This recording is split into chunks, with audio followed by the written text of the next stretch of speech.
I've just recently returned from a trip out east, and I went to Pennsylvania, where it was my intention to trace some of the former lives of ancestors of mine. Ever since I was a young boy, I'd heard about Katanning, Pennsylvania, and Leechburg, Pennsylvania as being instrumental in my dad's upbringing. His grandparents and his mother, Babe, were from the area, so when I developed an interest in genealogy, it just seemed natural for me to try to track down some of these ancestors. So what follows is a video that deals with those ancestors on the Heilman, Wingard, Eisman side of the family. First of all, you'll see over here, here's Pittsburgh. So the area that we're concerned with is the area between Leechburg and Katanning, up here, along the Allegheny River. So let's get right to it. There are really two sides to this story: the Heilman side of the story and the Wingard side of the story. Unfortunately, I don't have that much information on John Wall Wingard or his ancestry, so we'll be focusing mainly on the Heilman story. This is the approach from the west coming into Katanning.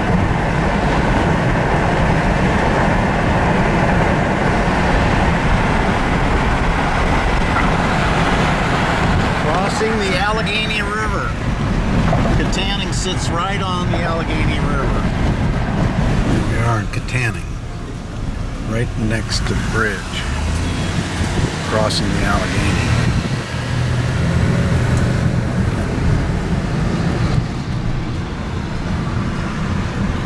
There's the courthouse. Boy, it's impressive.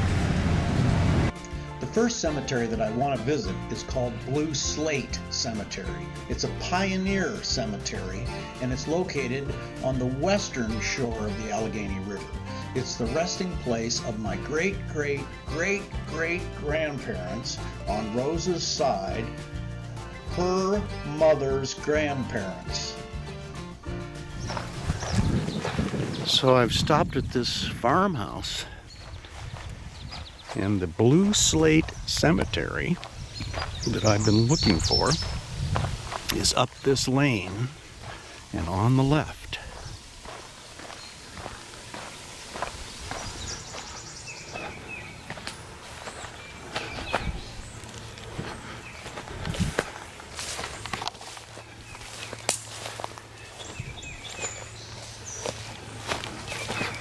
Wow, this is an old one. The grave of Nicholas Eisman.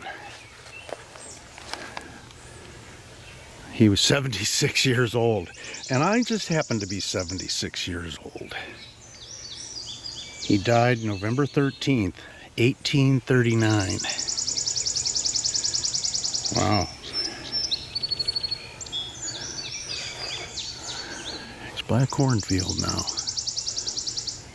And he may have lived around here.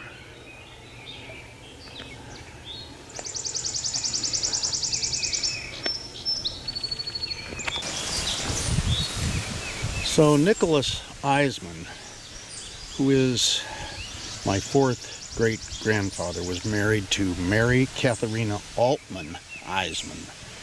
And all the information that I have indicates that she is buried here, but there is no marker. So right next to Nicholas's grave here is a stone with no markings on it, which could possibly be her grave. It would make sense.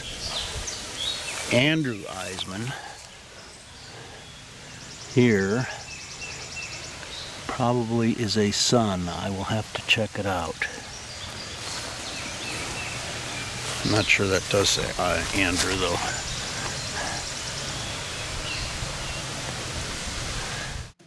The next cemetery that I want to visit is the Rupp Cemetery, which is northeast of Katanning.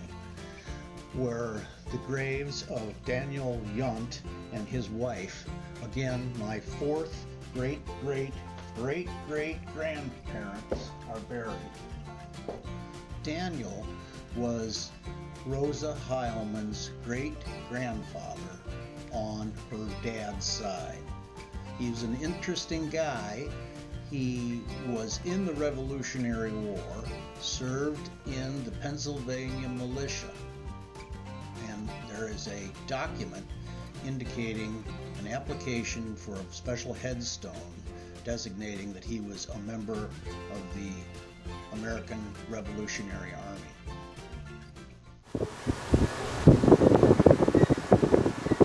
This is the Rupp Lutheran Church.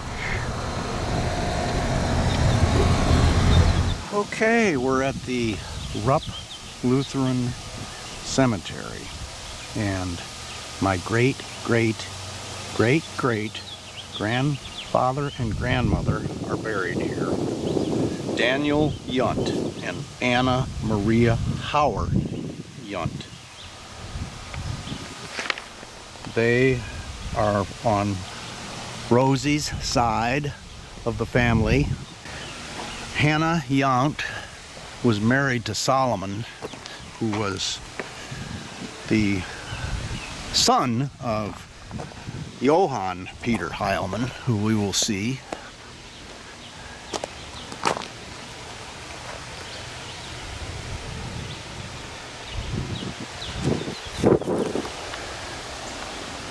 There it is, Daniel Yunt. Died in 1836. I believe that was the same year that Eisman died. He was in the Revolutionary War. He was a private in the Northampton County unit.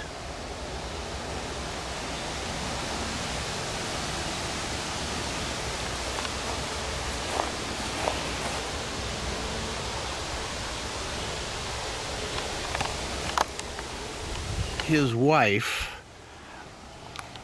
who was Anna Maria Hauer Yunt, is also buried here, but I do not see any stone or marker with her name on it, unfortunately.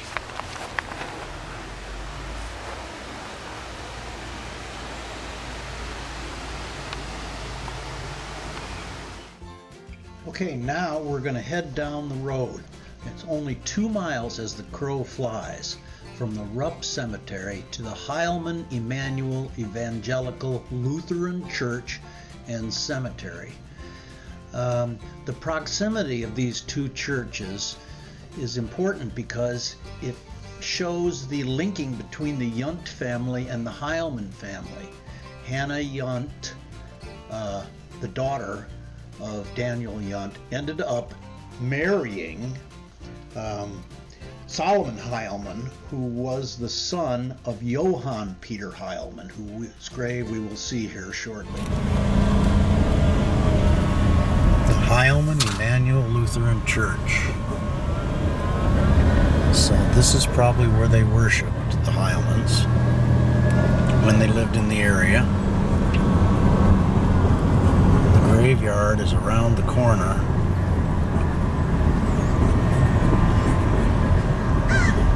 Although it says it was established in 1879, that seems a little late.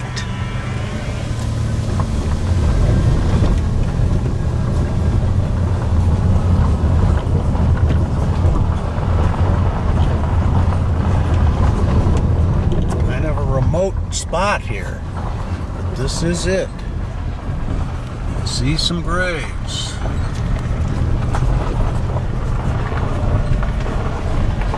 Heilmann.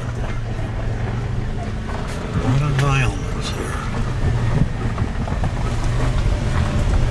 Wow, lots of Heilmanns.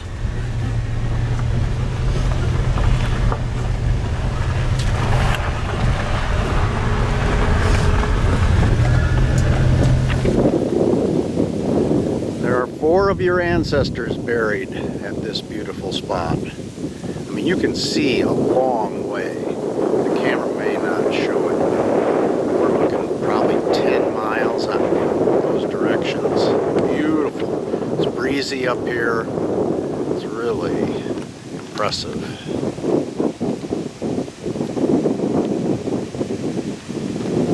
And here is the grave of Peter Heilmann. He also was in the Revolutionary War. Okay, we're down near the front where I drove in. Peter was married to Elizabeth Harder, and her grave is right here as well. Elizabeth died 1829. He lived to be 83.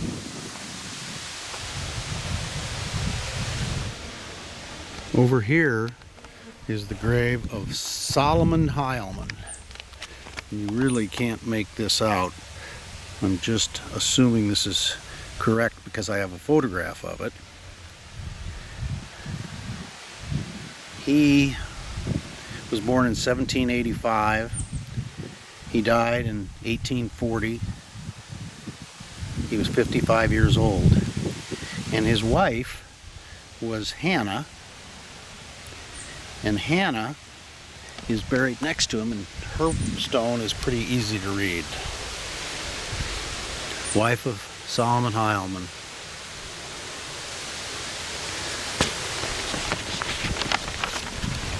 She was a Yount. So she is the daughter of Daniel Yount, who we saw the grave in the Rupp Cemetery. So these people are all on Rosie's side of the family. In other words, Babe's side of the Taubensee family. And through J.W.'s wife, Rosie. Hannah was the 9th of 12 children. She was 15 when she married Solomon Heilmann. They had 12 kids. So some of them might be in here.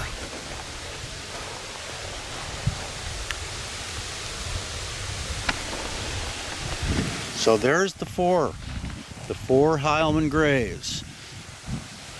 So in honor of the Heilmanns, I'm eating a chocolate macaroon.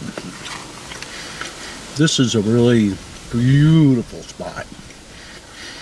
And I'm led to believe that Peter Heilmann donated the land where the church is, and I would assume this spot.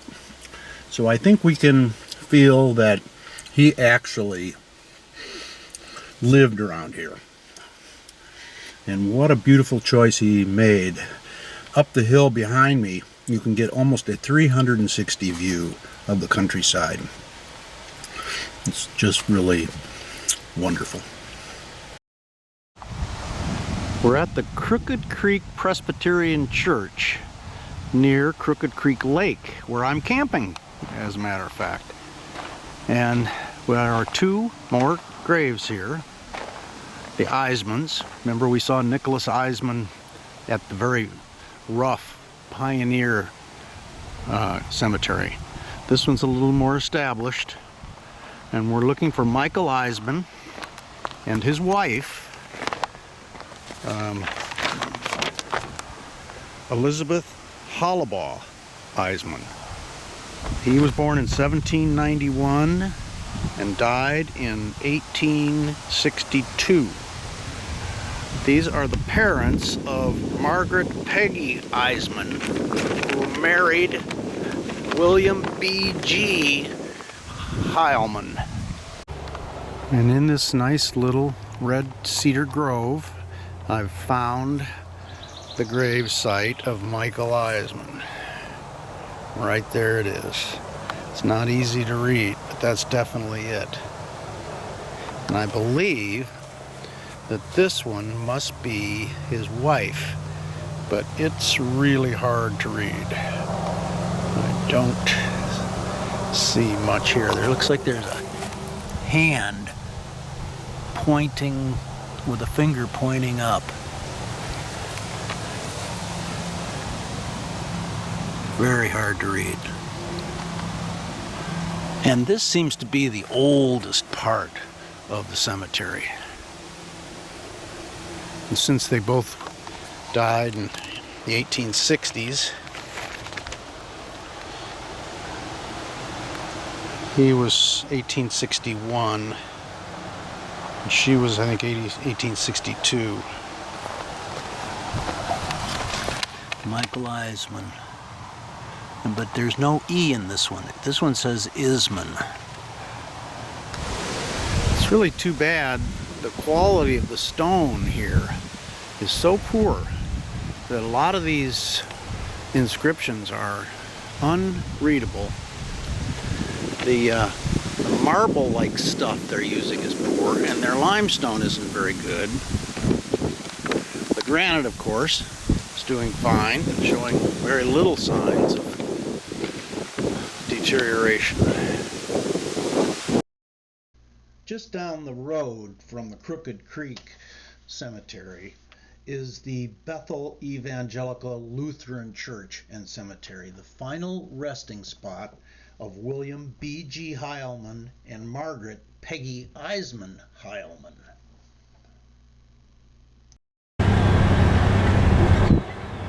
This is the Bethel Lutheran Church. Our next stop, not too far from Crooked Creek.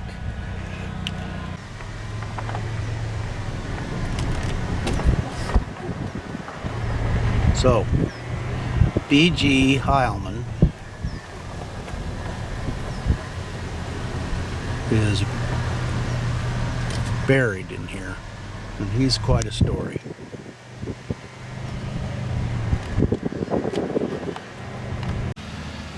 Now this is the grave of Cyrus Myers. He fought in the Civil War, and he's not a relative, but he's important in the story because J.W.'s mother either lost her husband or he left her. She remarried a guy named Bowers. Then later, she married a man named Cyrus Myers. Okay, so take a look at a page from the 1880 census for Armstrong County, and you can see William Heilman is listed. Also, you can see that Rosanna, his daughter, Rosie, J.W.'s wife, is listed. Down below, however, what's interesting is that Cyrus Myers is listed as living next door to them, and the third entry under the Myers listing is for our J.W. Now they have him listed as Windward Myers, and that is a name that J.W. went by. I think it was a tribute to his Wind Guard, which is probably how he really felt of himself, as a Wind Guard. Anyway, he's listed at school. So he's 25 years old and he's at school in Gettysburg. Meanwhile, Rosie's only 17 years old, but she's living at home. So I have to assume that these guys were neighbors and that's how they met. Okay, so back to B.G. Heilman. He married Peggy Eisman when she was about 18 years old, and they had 13 kids together. She finally died, probably from overwork, and he got remarried when he was 67 years old. He married an 18-year-old woman, and they had 3 children together. Unfortunately, I don't have any more photographs of BG or a photo of his gravesite. Their 10th child was Rosa Emma Heilman. She was born in 1862, and it was Rosa who ended up marrying J.W. Wingard. They would go on to have 3 daughters, Vonnie, Ina, and Lillian, better known as Babe.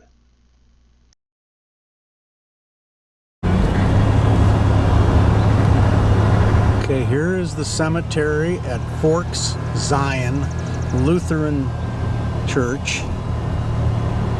And J.W.'s mom is supposed to be buried in there, but I could not find her grave, so I gave up.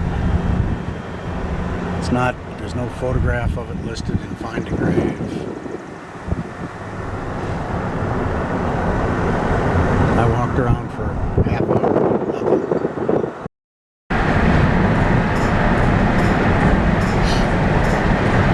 Coming into Leechburg. Dad always said that J.W.'s family was from Leechburg, Pennsylvania. I don't know if that's the case or not.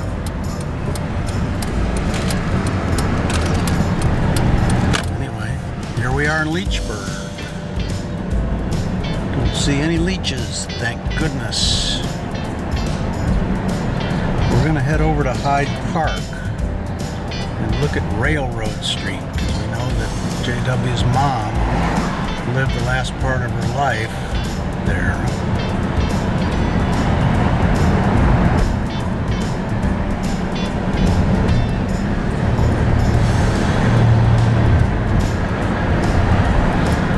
If we can find the crossing.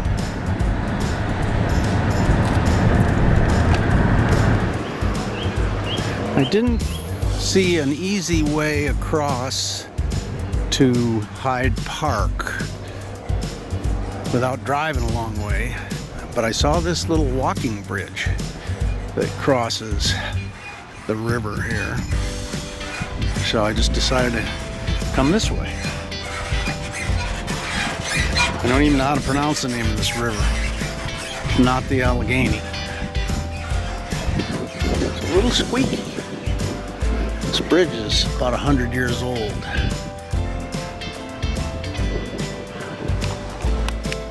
So, here we are on Railroad Street in Hyde Park on the death certificate for Lydia Myers, John Wingard's mother. It lists that she lived here on Railroad, I should say died here on Railroad Street.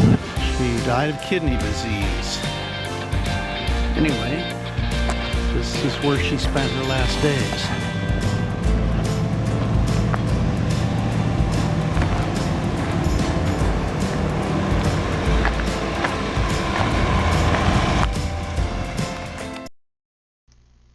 So, with the passing of Lydia, J.W.'s mother, that brings us to the final chapter of this story. By 1900, J.W. Wingard had moved with his family from Pennsylvania to Canton, Ohio. Here, the 1900 census for Canton indicates on line 58 that J.W. was actually working in the Stark Rolling Mill as a shearman, which was a very loud and dangerous job. My dad always said that he hurt his back operating the thing. The family left Canton in the 20s and moved to the south side of Chicago. They lived in Chicago during the 20s, moved back south to Kokomo, Indiana, where they lived in the 30s. In 1931, Rosie died. They continued to live in Kokomo until around 1940, when my parents got married. Henry and Babe moved to Highland Park. J.W. moved with them. He died eventually in 1943.